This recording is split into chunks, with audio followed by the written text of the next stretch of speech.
Well, tonight we're going to talk about the word and the battle of Armageddon. Uyu mugoroba tugiye kuganira ku ntambara ya Haremadedoni, And also about the 7 last plagues. maze tunaganire ku byago birindwi by'iminsi y'imperuka. Now, many times people think that these 7 last plagues are called the apocalypse, something that is very traumatic at the end. Abantu benshi bibwira ko ibyago birindwi nyine ari ibyago bizasoza isi cyangwa ibyago by'imperuka. And these plagues in the book of Revelation, people are afraid of. Nuko abantu basoma ibyahishuwe bakagira ubwoba bw'ibi byago. Oh, we're going to have terrible disasters. Bakavuga bati ibi bizaba ari injyana muntu. When you think about natural disasters, it's not a very nice thing. Iyo utekereje kuri ibi biza ntabwo ari ikintu kishimisha. Earthquakes and fire. Ibishitsi, imiriro, Volcanic eruptions. kuruka kw'ibirunga. Will the world be involved in the war of Armageddon? Mbese isi izazimirira cyangwa izinjira muri iyi ntambara ya Haremadedoni? Will we look at television and see all of these terrible conflicts and famine and terrible pestilence? Iyo twicaye imbere ya televiziyo zacu tureba intambara hirya no hino, imyivumbagatanyo n'imivurungano. Will there be a whole world or global financial collapse? Mbese ubukungu bw'isi buzagira butya bunanirane maze ibintu bidogera icyarimwe? Or are we going to have another global international war? Cyangwa tuzongera kugira intambara y'isi? Now we read in the Gospels, ariko iyo dusomye mu butumwa bwiza and we see the love of Christ in his ministry. tubona urukundo rwa Yesu mu murimo we. Now, if we would expect that these things were coming, Niba twiteze kwibi bizaba, don't you think that God would give us a sign that they're coming? mbese ntimuzi ko Imana ishobora kuduha ikimenyetso cyerekana aho bigeze? Wouldn't God give us a message to warn us about the plague? Mbese Imana ntikwiriye kutuburira ngo itubwire aho ibi byago birindwi bigeze? Now, we've read this before, chapter 14 of Revelation, verse 6. Twabanje gusoma ibyahishuwe igice cya 14 ku murongo waho wa 6. I saw another angel in the midst of heaven, mbona marayika wundi aguruka aringanije ijuru, preach to every nation, tribe, tongue, and people. ngo abwirize amoko yose n'indimi zose. So this last day message flies all over the world. Ubu butumwa rero bw'iteka ryose burakwira isi yose. And God in his love sends a message of salvation. Kandi Imana mu rukundo rwayo iratangaza inkuru y'agakiza. He says, fear God and give glory to him. Bugira buti nimuramye Imana muyihimbaze.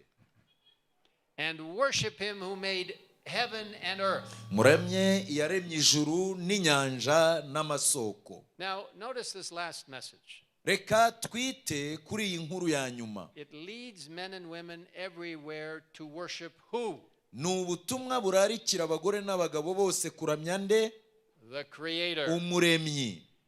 The Creator has left us a symbol that he created the world. Umuremyi yadusigiye ikimenyetso kitwibutsa ko ari we waturemye nyine. We learned about that a few nights ago. It is the Bible Sabbath. Twarabyize, twasanze ko ikimenyetso kirema ari isabato yo muri Bibiliya. The Sabbath is the 7th day of creation week. Isabato ni umunsi wa karindwi w'icyumweru kirema. You remember the 4th commandment? Mbese mwamwibuka itegeko rya 4? 6 days. In 6 days God created the earth, and in 6 days we are to work, and the 7th is the Sabbath. Mu minsi 6 Imana yaremye isi n'ijuru, tugomba gukora imirimo yose muri iyo minsi, kuwa karindwi tukaruhuka nk'uko umuremyi wacu yabigenje. Now Revelation 14 verse 7 Ibyahishuwe igice cya 14 umurongo wa 7 talks about true worship. havuga kuramya k'ukuri. Verse 9, 2 verses later, Umurongo wa 9 n'imirongo ikurikiyeho talks about false worship. ivuga kuramya gupfuye, kuramya kw'ikinyoma. Let's look at it. Reka tubisome. Then a third angel followed them, nuko undi mumarayika akurikiraho saying with a loud voice. avuga ijwi rirenga. Okay, this is not now something secret. Ntabwo icyo ari ikintu cya bucece cy'ibanga, Nobody's supposed to know about it. nta muntu ukwiriye kubiyoberwa, No, this is with a loud voice. ahubwo ni ijwi rirenga, God wants everyone to know. kuko Imana ishaka ko buri wese abimenya. If anyone worships the beast and his image Umuntu naramya inyamaswa n'igishushanyo cyayo and receives his mark on his forehead maze agashyirwaho ikimenyetso mu ruhanga rwe or in his hand. cyangwa mu kiganza cye. Now, let's look at this. There are two worships. Reka twibuke, hari ukuramya k'uburyo bubiri. There is true worship, Hari ukuramya k'ukuri, worshiping the Creator. ni ukuramya uwaremye, umuremyi. And then there's false worship, Ariko hari no kuramya kw'ikinyoma, worshiping the beast. kuramya inyamaswa. Now, Revelation predicts a final battle over true and false worship. Ibyahishuwe bihanura intambara y'ukuri n'ikinyoma, yo kuramya k'ukuri no kuramya kw'ikinyoma. Verse 7 says, worship the Creator. Umurongo wa 7 uravuga ngo muramye uwaremye. Verse 9 says, don't worship the beast. Umurongo wa 9 ukavuga uti ntimuramye inyamaswa. Now, the great conflict at the end of time, Nuko rero intambara ikomeye ku iherezo ry'ibihe, not a struggle or a fight in the Middle East, ntabwo ari iriya ntambara ibera mu burasirazuba bwo hagati, not a big war in Jerusalem. ntabwo ari intambara izabera i Yerusalemu. The greatest conflict in the end of time is going to be a battle in the human mind. Intambara ikomeye ku iherezo ry'ibihe ni intambara ibera mu bitekerezo bya muntu. A battle between Christ and Satan, Intambara hagati ya Kristo na Satani. fought over you in your mind, Intambara irwanirwa muri wowe mu bitekerezo byawe, because it revolves around worship. kuko ni intambara ishingiye ku kuramya. So this is a test of loyalty. Aha rero ni cyo gipimo cy'ubudahemuka. A conflict and battle between Christ and Satan Intambara hagati ya Kristo na Satani, for your loyalty, kugira ngo ugaragaze ubudahemuka bwawe, your allegiance, ugaragaze ukumvira, and your worship. ugaragaze kuramya kwawe. Now, it's similar to a crisis that Daniel's friends had in their day. Ibi bisa na ya ntambara Danieli na bagenzi be bahanganye nayo. You remember Nebuchadnezzar was the king of Babylon. Muribuka ko Nebukadinezari yari umwami wa Babuloni. He's the one who had that dream the first night that we met on that Friday night with the dream of the statue. Icyigisho cya mbere twize cyavugaga ku nzozi z'igishushanyo giteye ubwoba, uriya niwe wa kirose. Well, this king Nebuchadnezzar was so proud of himself Uyu mwami Nebukadinezari yari umwami wiyemera cyane, that he created that statue all of gold, nicyo cyatumye arema igishushanyo cyose cya zahabu. and he was so self-centered Nuko kuko yatekerezaga ko byose byubakiye kuri we, that he ordered everybody to bow down and worship that statue. ategeka abantu bose kunama bakaramya igishushanyo yari yakoze. Daniel's friends were true to God.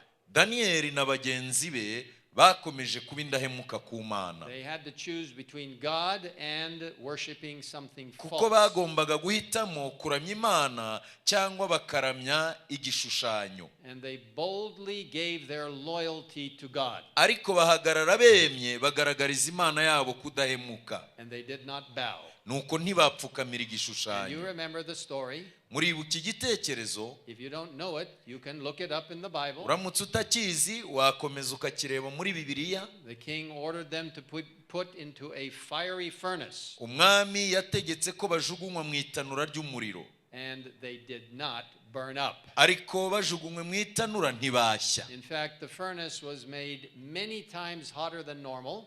Itanura ryakongejwe rikoranywa inshuro nyinshi ngo ryake cyane. It was so hot when they took the men who took these three friends and threw them into the fire, wari umuriro w'itanura ugurumana ku buryo igihe bafataga aba bagabo ngo babajugunyemo, those soldiers or men who threw them in, they died. abasirikari bajugunyemo aba bagabo baguye aho.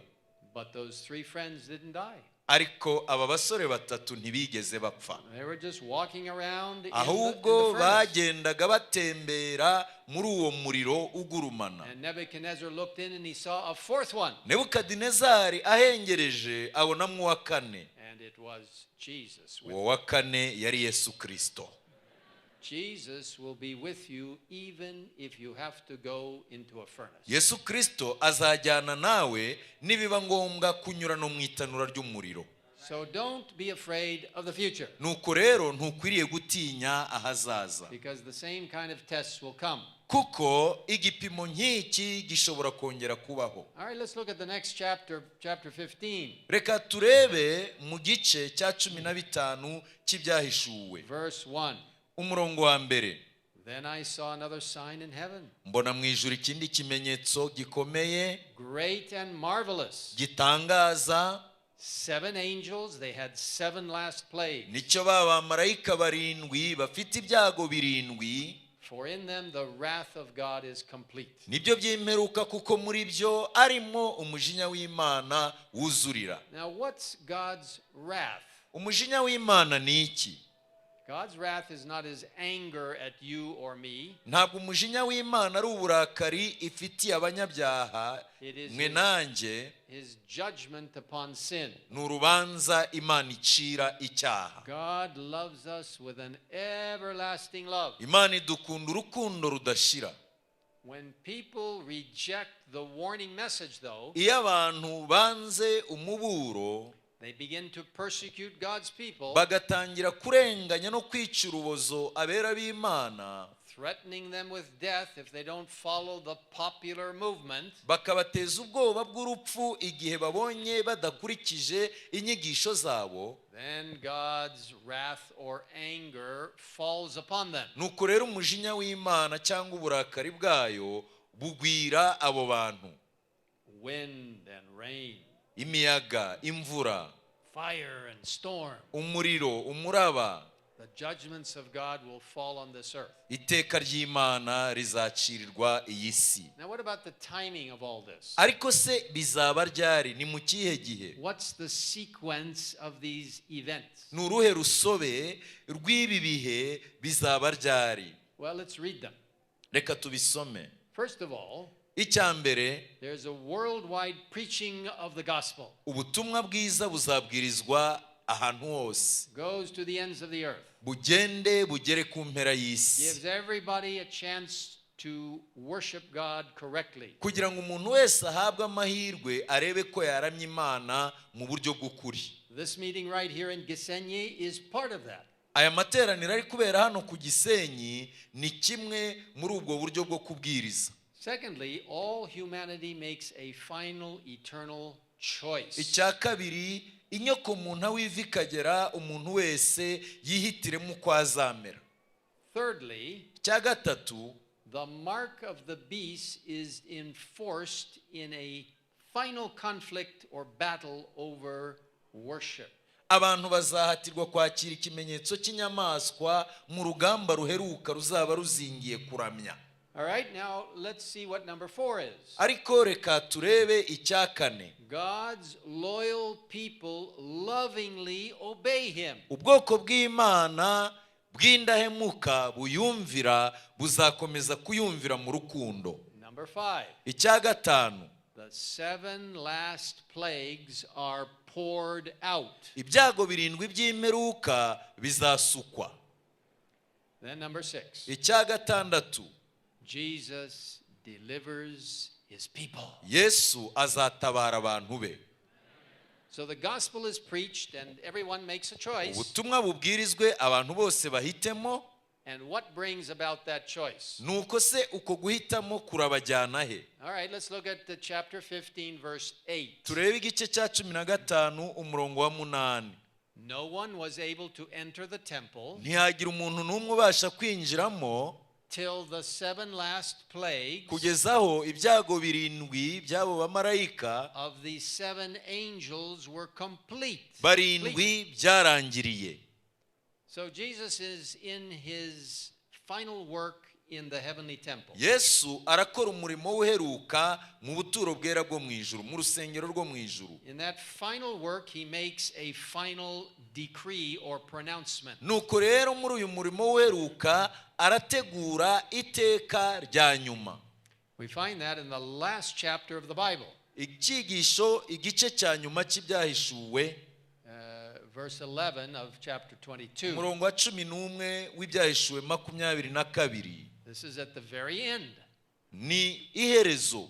Jesus says, he who is unjust, let him be unjust still. Aha niho Yesu avuga ati ukiraniwe akomeze akiranirwe. He who is filthy, let him be filthy still. Wanduye mu mutima agumye yandure. He who is righteous, let him be righteous still. Kandi ukiranuka akomeza akiranuke. He who is holy, let him be holy still. Wera akomeze yezwe. Okay, let me ask you the question. Reka mbabaze iki kibazo. How many classes of people will there be at the end of time? Hazaba hari amatsinda angahe ku iherezo ry'ibihe? Angahe?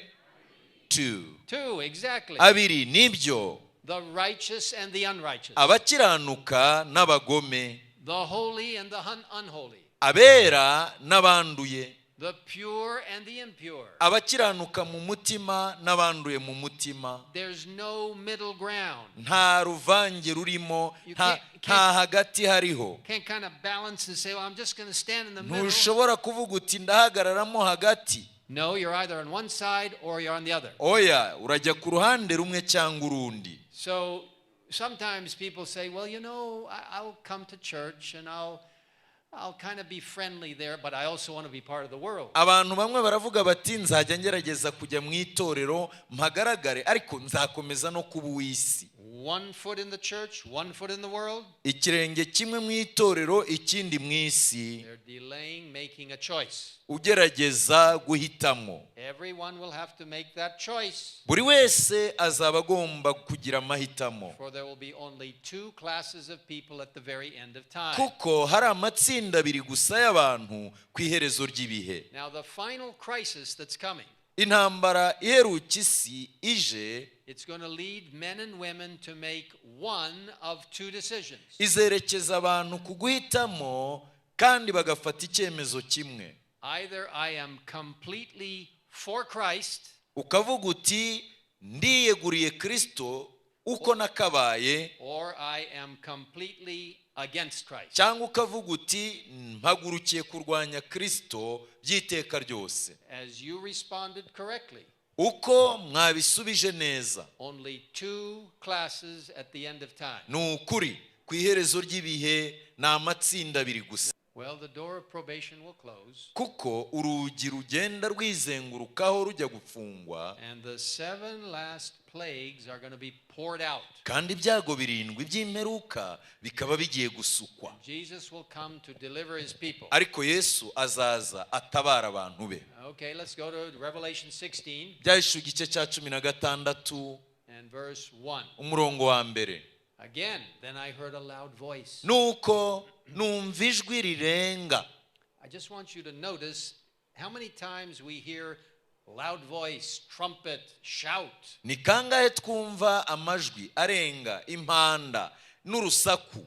God's message for the world, for you and for me, is something he wants us to hear.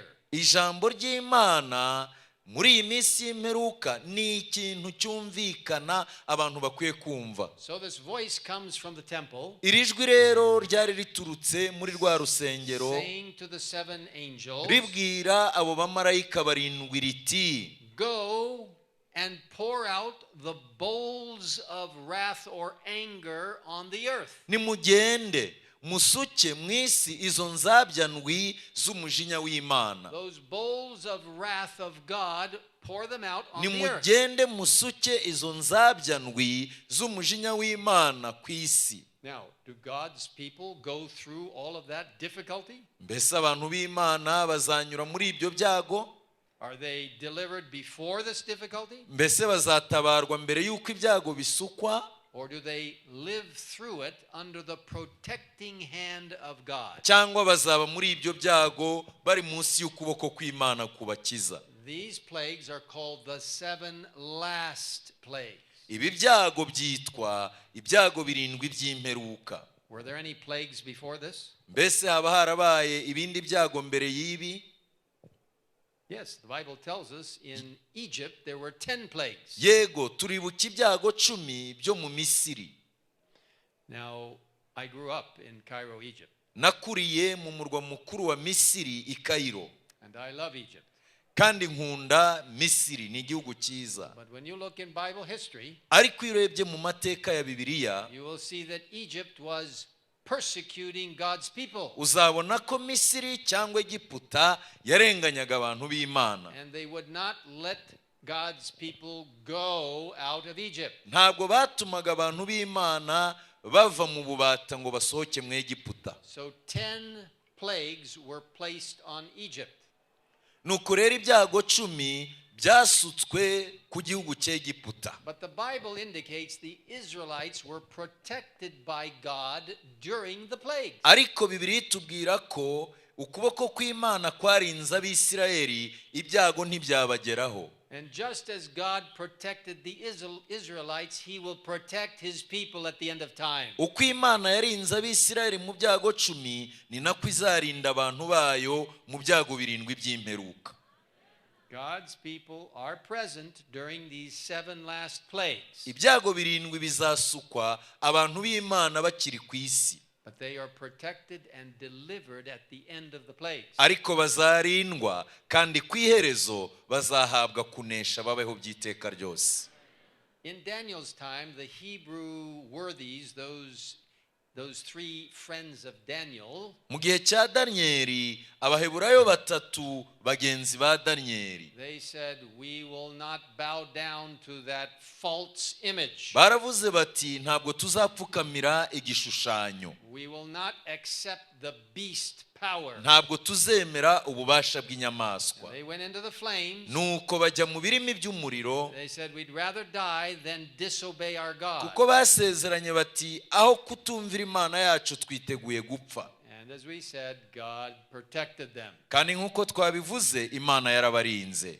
And the Israelites were protected in Egypt. Nuko Abisirayeli nabo barindiwe mu Misiri. Now, let's look at what the book of Revelation says about those who are redeemed. Reka turebe iki byahishuwe kivuga ku bacunguwe. Now, there's a very nice picture of the 3 Hebrew men and Jesus right there in the middle. Hari ishusho nziza y'abaheburayo 3 bari abasore, kandi Yesu yari uwa 4 agendana You nabo. know, on some night when you're scared or afraid, remember this picture. Nujya ugira ubwoba rimwe ijoro rikubanye ibyago, jya wibukiye ishusho, And say, thank you, Jesus, for sending your angels to protect and maze care for me. ujye uvuga uti urakoze Yesu kuko ujya wohereza marayika wawe akandinda.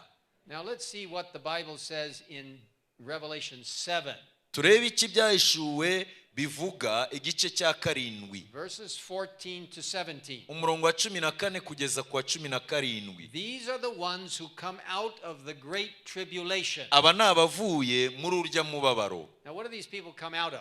Aba bantu bavuyemo bate? It's the great difficulty or tribulation. Bavuye mu mibabaro n'ibyago. It's a multitude so large that you can't number them. Ariko ni abantu benshi udashobora no kubara. And they have faith in God. Bafite kwizera mu Mana. When everything was crumbling around them, Igihe cyose bababazwaga, nature was going in a bizarre way. igihe isi yivumbagatanyaga, They were being persecuted by God's enemies. igihe barenganwaga batotezwa, They stood firm for Jesus. bahagaze bashikamye muri Yesu. They came out of that difficulty and they stand at God's throne victorious. Nuko bava muri uwo mubabaro bahagarara imbere y'Imana banesheje. Notice the beautiful smiles on their faces. Babaga bamwenyura, ibyishimo bisomwa nk'inyandiko kuri bo. Without a doubt, Nta gushidikanya, they're looking at Jesus. uwo bareba ni Yesu.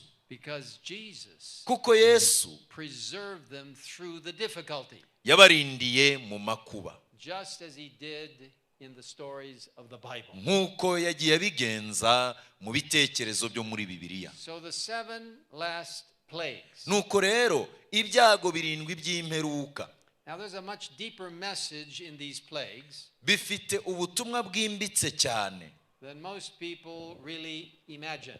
kandi nibyo abantu bakwiriye kwibaza. What are those 7 last plagues? Ariko ibi byago birindwi by'imperuka ni ibihe? Well, first of all, there are sores. Icyambere ni ibisebe. Sores from the head down to the toe. Ibisebe kuva ku mutwe ukagera ku mano. And the Bible describes it this way.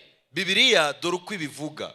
Revelation 16 verse 2. Ibyahishuwe igice cya 16 umurongo wa 2. A foul and loathsome sore. That means just a horrible sore. Ibisebe biteye ubwoba binuka. Now, those who enforce the mark of the beast, abazaba bakiriye ikimenyetso cy'inyamaswa, they say to people, bazaba bashyiraho ikimenyetso cy'inyamaswa, bazaba babwira abantu bati, unless you take the mark of the beast, nutakira ikimenyetso cy'inyamaswa, we're going to physically hurt you. tugiye kubabaza umubiri wawe. They say if you want to be physically protected, nuko rero niba ushaka ko umubiri wawe urindwa, then you must take the mark of the beast. fata ikimenyetso cy'inyamaswa. So the first plague is a physical affliction. Nuko rero icyago cya mbere ni ikibabaza umubiri, And it is sores from the head all the way down to the toes. kandi ni ibisebe kuva ku mutwe ukageza ku bworo bw'ikirenge. And what those who promote the mark of the beast promise, abasezerana cyangwa abashyira mu bikorwa ikimenyetso cy'inyamaswa, ibyo basezeranya abantu they cannot deliver.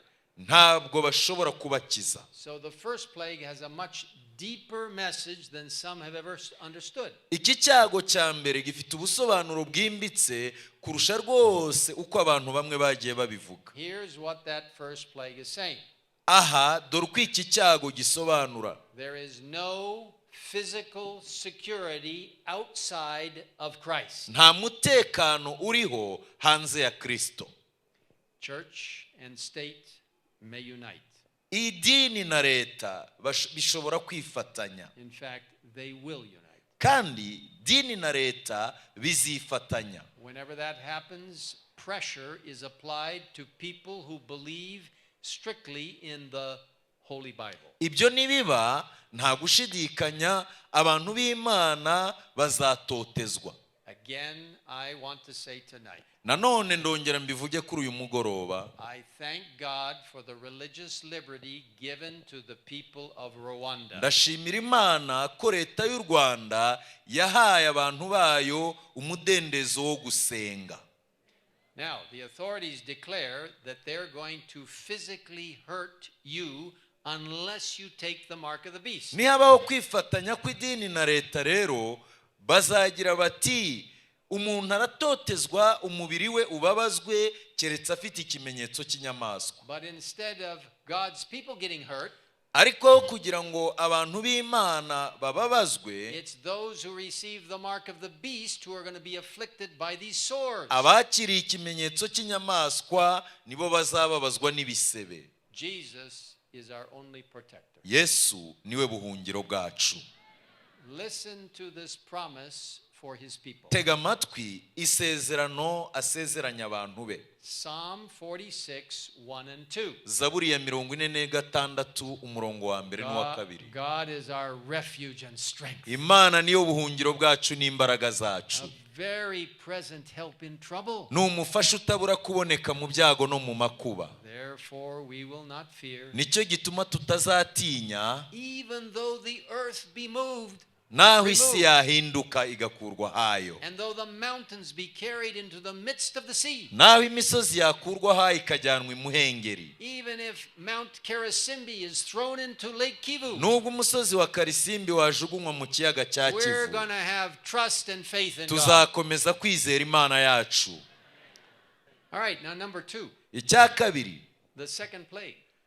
icyago cya kabiri, the sea turns into blood. inyanja ihinduka amaraso. Now, the Bible says that the second plague, we read it here in chapter 16, verse 3. Icyago cya kabiri tugisoma mu Byahishuwe igice cya 16 umurongo wa 3. Second angel poured out his bowl on the sea, uwa kabiri ajugunya urwabya rwe mu nyanja, and it became blood as of a dead man. ihinduka amaraso nk'ay'intumbi. And every living creature in the sea died. Ikintu cyose cyo mu nyanja gifite ubugingo kirapfa. Now, can you possibly imagine what would happen Mwakwibaza uko bizagenda if Lake Kivu tomorrow turned into a lake of blood? iki kiyaga cya Kivu kiramutse gihindutse amaraso, byagenda bite? What would that do to those who fish? Mbese abarobyi babaho bate? What would that do to those who use boats to cross across the lake? Abagenzi bavugama, abasare babyitwaramo bate? What about the tourist industry of people coming to look at beautiful Lake Kivu? Ba mukerarugendo se basura ikiyaga bo byagenda bite? People aren't going to come and, oh, look at that Abantu baza bati byagenze bite? weird looking lake. Iki ko cyari ikiyaga bigenze bite? If it turned into blood, it would destroy part of the economy. Gihindutse amaraso rero ubukungu bwakwangirika. But those who are enforcing the mark of the beast, Ariko abategeka abantu babahatira gufata ikimenyetso they cy'inyamaswa, say, we control whether you can buy or sell. bazavuga bati nitwe tuzamenya niba ugomba kwemererwa kugura cyangwa ntugure. They say economic security is in the power of the beast. Bavuge bati umutekano w'ubukungu uri mu maboko y'inyamaswa. So what does the second plague really say? None icyago cya kabiri kivuga iki? Our only economic or financial security is in Jesus. Dukwiriye kuvuga tuti ubukungu bwacu n'umutekano wabwo ni muri Yesu Kristo. Now let's look at the third plague. Reka turebe icyago cya gatatu, It also has a message about Christ. kuko nacyo gifite ubutumwa kivuga kuri Kristo Yesu. The rivers turn into blood. Inzuzi zihinduka amaraso. Revelation 16 verse 4. Byahishuwe igice cya 16 umurongo wa 4. Then the third angel pours out his bowl uwa gatatu asuka urwabya rwe mu nzuzi n'imigezi on the rivers and the springs of water, n'amasoko, and they become blood. nabyo bihinduka amaraso. Now, why does God do that? Kuki Imana ikora ibyo? What do the rivers and water do? They become blood. What's water a symbol of in the Bible? Imigezi n'amasoko n'inzuzi guhinduka amaraso bifite ubuye busobanuro muri Bibiliya. Water is a symbol of life in the Bible. Amazi ni ikimenyetso cy'ubuzima muri Bibiliya. Now let's look at verses 5 and 6. Umurongo wa 5 n'uwa 6. And I heard the angel of the waters saying, Numva marayika w'amazi avuga ati, you are righteous, O Lord, wawera we uriho, the one who is and who was kandi wahozeho, and who is to be, kandi uzahoraho, because you have judged these things. uri umukiranutsi kuko ari wowe wabitegetse. For they have shed the blood of saints and prophets, Bavushije amaraso y'abera and n'ay'abahanuzi, you have given them blood to drink. none nawe ubahaye amaraso ngo abe ariyo banywa, For it is their just due or reward. kuko ari byo bibakwiriye. So the enforcers of the mark of the beast say, Abategeka abantu kuramya inyamaswa n'igishushanyo cyayo, if you want to preserve your life, baravuga bati niba ushaka ko ubugingo bwawe butangirika, take the mark of the beast in your hand or in your akira forehead. ikimenyetso cy'inyamaswa mu kiganza cyangwa mu ruhanga. But they cannot deliver on their actual promise, Ariko ntibashobora gukiza ntikuri muri bo, because the rivers and the fountains of water turn into blood. kuko imigezi n'amasoko n'inzuzi bihindutse amaraso. And my dear brothers and sisters here in Gisenyi, Bene data bashiki banje muri hano ku Gisenyi, that proves to all of us ibyo bidusobanurira twese that all of our life yuko ubuzima bwacu bwose is in Jesus Christ. buri muri Yesu Kristo. At the end of time, Christ is our only hope ku iherezo rya byose Kristo niwe byiringiro byacu. for physical security, umutekano w'umubiri, economic security, umutekano w'ubukungu, and one who can preserve our lives. niwe ushobora kurinda ubuzima bwacu. God's Bible promise is isezerano ry'Imana muri Bibiliya ni iri. in Isaiah 33:16, Yesaya 33:16, bread will be given to him, azahabwa ibyo kurya bimutunga, his water will be sure. n'amazi yo kunywa ntazayabura. So when the rivers and the fountains turn into blood, nuko inzuzi n'imigezi nibihinduka amaraso, and starvation and thirst is everywhere, amapfa n'inyota bigakwira isi, God will sustain you with food and water. Imana izarindira abantu bayo ntibazabura ibyo kurya cyangwa amazi. Now the fourth one is scorching sun. Icyago cya kane ni izuba ryotsa. The sun is going to scorch things. Kuko izuba rizotsa. What's the Bible say? Bibiliya ivuga iki? Verses 8 and 9. Murongo wa 8 n'uwa 9. Fourth angel pours out the bowl nuko marayika wa kane asuka urwabya rwe on the sun, and power was given to mu the sun. zuba, ruhabwa kokesha abantu umuriro. Oh, it was going to scorch people. Byari izuba, ni izuba ridasanzwe ritigeze ribaho. When you get too much sun, iyo izuba ryinshi rikokeje you feel weak. ucika intege. The Bible says, and men were scorched with great heat. nuko abantu batwikwa n'ubushyuhe burenze, And in the process they blasphemed the name of God, maze batuka izina ry'Imana ishobora byose, who has power over these plagues. ishobora byose kwibateza ibyago. And they did not repent and give him glory. ntibihana habe no gushima Imana. Oh, my dear brothers and sisters, bene data bashiki banjye nkunda, never take any credit to yourself. ntukagire ubwo wiyemera, Never be self-sufficient and proud. we kujya wibwira ko hari icyo wishoboje. Always give God the glory. iteka ryose jya uha Imana yawe icyubahiro. The plagues reveal that they have trusted in the wrong place. ibi byago bizereka abaranya inyamaswa yuko biringiye ibitari byo kwiringirwa. In the fourth plague, the sun hurts them. kuko mu cyago cya kane izuba ribotsa. Down through the centuries, mu binyejana there has been a fight or conflict about sun worship. habaye intambara hagati y'abaramyaga izuba. In the final days, there will be a fight over worshiping the Creator. nuko rero mu iherezo ry'ibihe intambara izongera ibe, abantu bashaka gutoteza abaramya umuremyi. On the seventh day Sabbath, kuko isabato y'umunsi wa karindwi a fight between that understanding izaba ihanganye n'imyumvire and the other understanding of the sun's day, y'abaramya umunsi w'izuba, which is the first day. umunsi wa mbere. So the fourth plague nuko rero icyago cya kane says that all true worship is in Christ. kiburira abantu ko kuramya nyakuri kose kuri muri Kristo. Worship the Creator. muramye iyaremye. It does not want you to worship a counterfeit system. ntabwo ukwiriye kuramya igihimbano.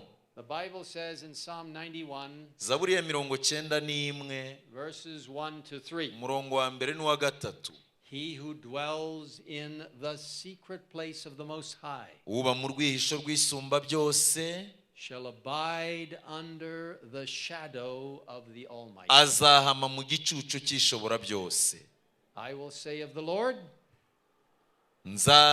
ndababwira Uwiteka nti, he is my refuge and my fortress. uri ubuhungiro bwanjye n'igihome kinkingira. My God, in him. Imana yanjye niringira. So God has a group of people at the end of time. Imana ifite itsinda ry'abantu ku iherezo ry'ibihe. They trust him for physical security. abantu bayizeye bakamenya ko ariyo bakesha umutekano w'umubiri. They trust him for economic security. bizeye ko ariyo bakesha umutekano w'ubukungu. They trust him for all of their worship. biringiye ko ariyo bakwiriye kuramya And yonyine. if he says, remember the Sabbath, Kuko handitswe ngo ujye wibuka umunsi w'isabato, they do just that. nabo bakabikora. Now the fifth plague is darkness. Icyago cya gatanu ni umwijima. Well, we have darkness every 24 hours. It begins again, or whatever. Ntabwo tugira umwijima w'amasaha 24 ariko turawugira buri Well, gihe. every 12 hours, whatever it is, but within a 24-hour period, we have darkness. Mu masaha 12 hari ubwo tugira umwijima.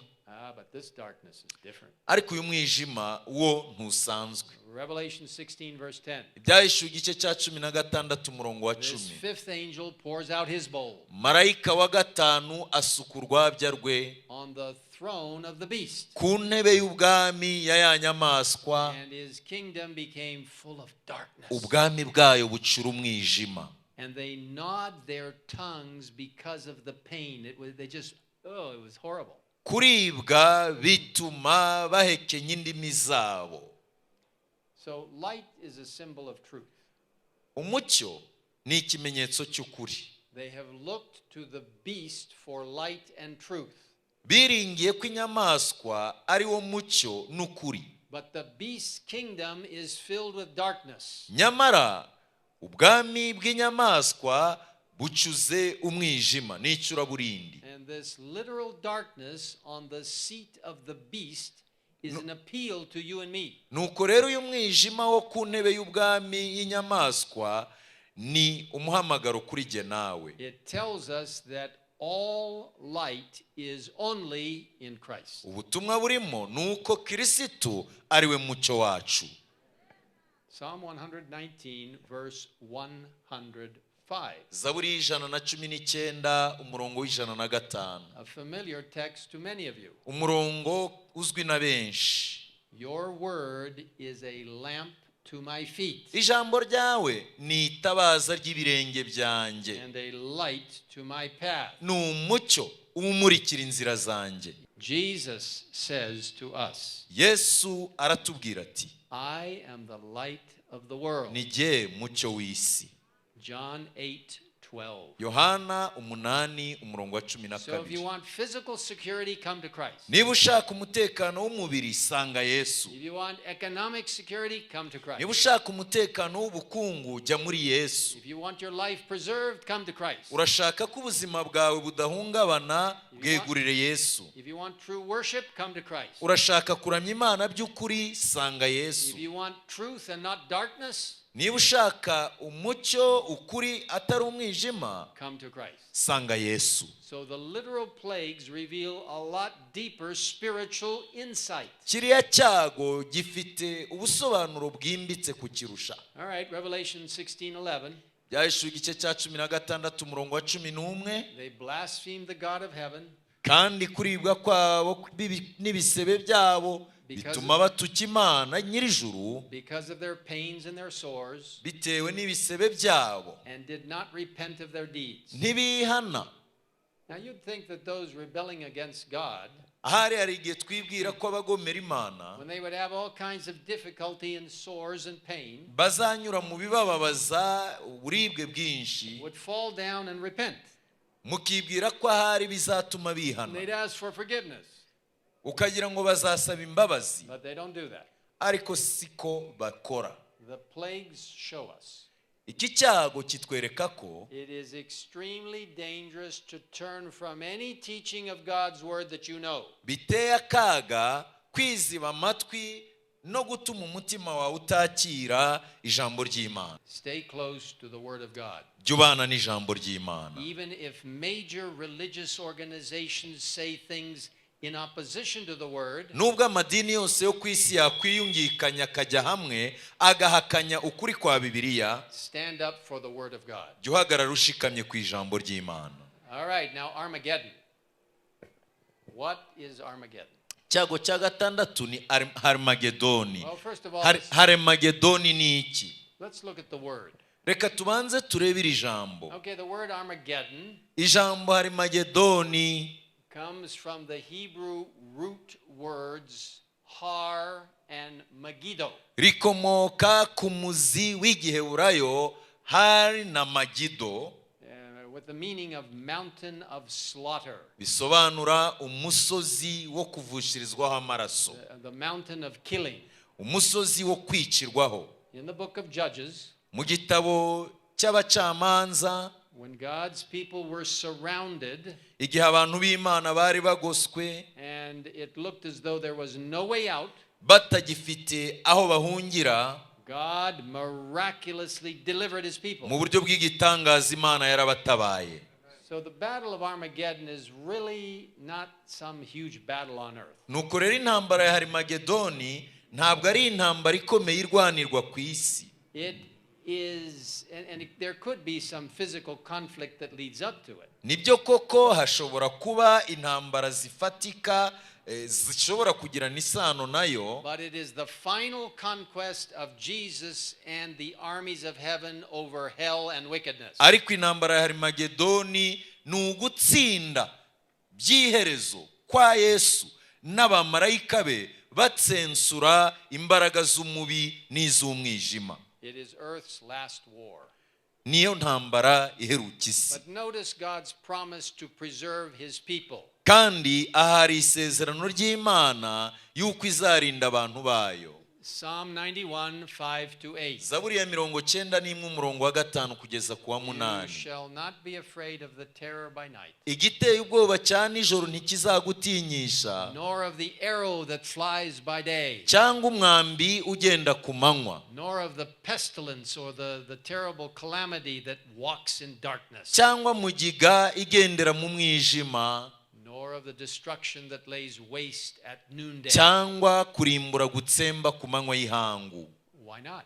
kuki? 1,000 may fall at your side, abantu 1000 bazagwa iruhande rwawe, and 10,000 at your right side, abantu inzovu bazagwa iburyo bwawe, but it will not come near you. ariko ntibizakugeraho. In Christ we are secure. muri Kirisitu turarinzwe, We are protected. muri Kirisitu turatwikiriwe, We are safe. muri Kirisitu dufite umutekano. Jesus is our fortress. Yesu ni ingabo idukingira. We can stand secure with Christ. dushobora rero guhagarara turinzwe muri Yesu. So what does the Bible say about being delivered? none Bibiliya ivuga iki ku bijyanye no gutabarwa? Only with your eyes shall you look and see the reward of the wicked. uzabirebesha amaso yawe nuko ubona ibihembo by'abanyabyaha. So the plagues are the reward of rebellion. bityo rero biriya byago ni ibihembo by'urugomo, They are not for God's people. si ibihabwa abantu b'Imana, Probation will have closed. kuko igihe cy'imbabazi kizaba They cyarangiye. are for the people who are forcing God's people to try to follow the mark of the beast. ni ibyago bizisuka ku bahatira abantu b'Imana n'abandi bantu kuramya inyamaswa n'igishushanyo cyayo. The plagues are the reward of disobedience. kuko ibi byago ari ibihembo byo kutumvira no kugomera Imana. The plagues are the natural, logical result of a life separated from God. ibi byago ni ingaruka zo kwitandukanya n'Imana. Now notice what the Bible says. ariko reba icyo Bibiliya ivuga. 6 plagues have been poured out. ibyago 6 bimaze gusukwa, And then the Bible says after the 6 plagues, nyamara Bibiliya ikavuga iti nyuma y'ibyago 6, Revelation 16 verse 15, byahishuwe igice cya 16 umurongo wa 15, behold, I come as a thief. dore nzaza nk'umujura. Blessed is he that watcheth hahirwa uba amaso and keepeth his garments, akarinda imyenda ye, lest he walk naked, kugira ngo atagenda yambaye and ubusa they see his shame. bakareba isoni z'ubwambure bwe. So after the 6 plagues, nuko rero nyuma y'ibi byago 6, Jesus says, behold, I am coming as a thief. Yesu aravuga ati dore ndaza nk'umujura. Now, what sense would it make to say that Christ delivers his people before the difficulty, the time of difficulty? kuki Yesu atatabara abantu be mbere y'uko ibyago biba? When the Bible says he's coming as a thief after the tribulation, Bibiliya iravuga ngo araza nk'umujura nyuma y'ibyago. it wouldn't make any sense at all for the Bible to say that. ntabwo byari bikwiye kumvikana uburyo Bibiliya ibivugamo. So during those 7 last plagues, muri icyo gihe cy'ibyago 7, God protects his people. Imana izarinda abantu bayo. And then number 7. Nuko karindwi, the coming of Christ. kugaruka kwa Yesu. During those last plagues, he is their refuge and security. Kuko muri ibyo byago ku iherezo ryabyo niwe buhungiro, niwe gihome gikingira abantu be. Jesus is their protector. Yesu niwe mutabazi wabo. He is all things for them. Yesu ababereye byose. And as the battle of Armageddon takes place, nkuko iyo ntambara ya Haremadedoni izaba irimbanyije, as this final conflict occurs, igihe intambara iheruka izaba igeze ku musozo, the wicked try to overcome the righteous. abagome bagiye kunesha abantu b'Imana, The unrighteous unbelievers try to destroy the believers. abakiranirwa bagiye gutsembaho abana b'Imana. Satan pours everything he can against God's people. Satani yagerageje ubugome bwe bwose ngo atsembe abantu b'Imana. And at that time, muri icyo gihe Jesus comes as the King of Kings. Yesu azaza nk'umwami w'abami.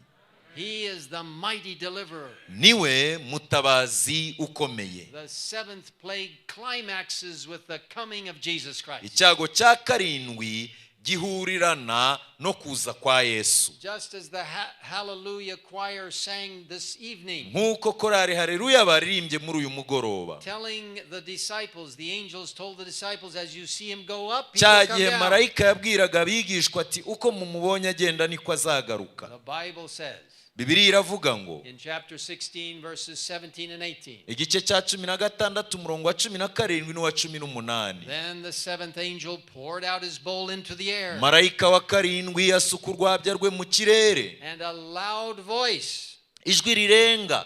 You know, don't forget these loud voices. We kujya wibagirwa ijwi rirenga. It's something God wants you to know. Ni ijwi Imana ishaka kumenya. It's not going to be some secret coming. Ntabwo ari ijwi ryo mu rwihisho. Not some secret little thing in a corner. Ntabwo ari ijwi wihererana mu nguni. It's a loud voice. Ni ijwi rirenga. Comes out of the temple of heaven. Rivuye mu rusengero rwo mu ijuru. From the throne of God. Rivuye ku ntebe And y'Imana. it says, Rivuga riti, it is done. birarangiye.